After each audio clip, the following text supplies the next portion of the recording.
Hello friends, welcome to Manish kitchen. Manish கிச்சனில் நீ sweetcorn soup எப்படி செய்யணும் பார்க்குறோம். ஒரு ஸ்வீட்கார்னை தோலை உரித்து உப்பு போட்டு நல்லா ஒரு டம்ளர் தண்ணி ஊற்றி வேக வச்சு வச்சுருக்கேன். குக்கரில் 2 விசில் விட்டு வேக வச்சு வச்சுருக்கேன்.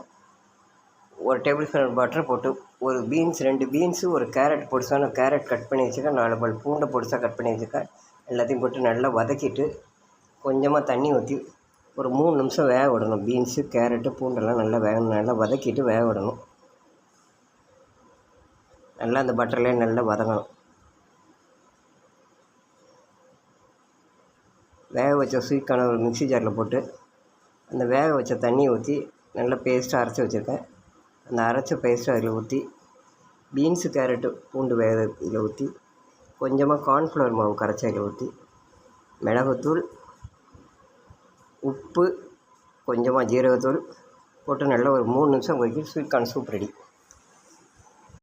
Hello friends, welcome to Manish kitchen. Manish கிச்சனில் நீ ஸ்வீட்கார்ன் சூப் எப்படி செய்யணும் பார்க்குறோம். ஒரு ஸ்வீட்கார்னை தோலை உரித்து உப்பு போட்டு நல்லா ஒரு டம்ளர் தண்ணி ஊற்றி வேக வச்சு வச்சுருக்கேன். குக்கரில் 2 விசில் விட்டு வேக வச்சு வச்சுருக்கேன். ஒரு டேபிள் ஸ்பூன் பட்டர் போட்டு ஒரு பீன்ஸ் 2 பீன்ஸு ஒரு கேரட் பொடிசான கேரட் கட் பண்ணி வச்சுருக்கேன். 4 பல் பூண்டை பொடிசாக கட் பண்ணி வச்சுருக்கேன். எல்லாத்தையும் போட்டு நல்லா வதக்கிட்டு கொஞ்சமாக தண்ணி ஊற்றி ஒரு 3 நிமிஷம் வேக விடணும். பீன்ஸு கேரட்டு பூண்டெல்லாம் நல்லா நல்லா வதக்கிட்டு வேக விடணும்.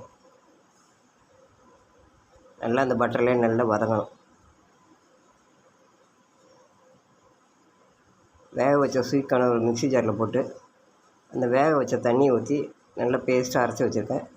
அந்த அரைச்ச பேஸ்ட்டை அதில் ஊற்றி பீன்ஸு கேரட்டு பூண்டு வேக இதில் ஊற்றி கொஞ்சமாக கார்ன்ஃப்ளவர் மாவு கரைச்சி அதில் ஊற்றி மிளகுத்தூள், உப்பு, கொஞ்சமாக ஜீரகத்தூள் போட்டு நல்லா ஒரு 3 நிமிஷம் கொதிக்க ஸ்வீட்கார்ன் சூப் ரெடி.